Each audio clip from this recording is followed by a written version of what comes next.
Here's how to fix Minecraft failed to log in invalid session. First, open the Start menu and search for Task Manager. Open it, then use the search box at the top and search for Minecraft. If you see Minecraft or the Minecraft launcher running, right-click each process and select End Task. Make sure all Minecraft-related processes are completely closed.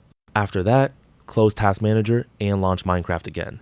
Check if you're now able to sign in. You can also try signing out of your Microsoft account and then signing back in. If you're still getting the same error, open the Start menu, search for Control Panel, and open it.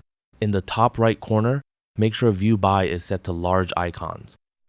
Now select Network and Sharing Center. Then click Change Adapter Settings from the left-hand side. Find the network connection you're currently using, right-click it, and select Properties. Scroll down and select Internet Protocol version 4, then click Properties.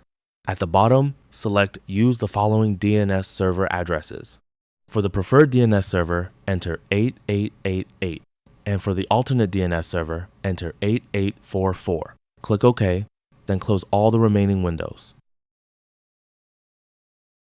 Next, open the Start menu and search for CMD. Right-click Command Prompt and select Run as Administrator. In the Command Prompt window, enter the following command: ipconfig /flush DNS and press Enter. Then type net sh winsock reset and press Enter again. Once both commands have been completed, restart your computer. After your computer starts back up, launch Minecraft and try signing in again. This should resolve the issue. And that's it. That's all for this video. Thanks.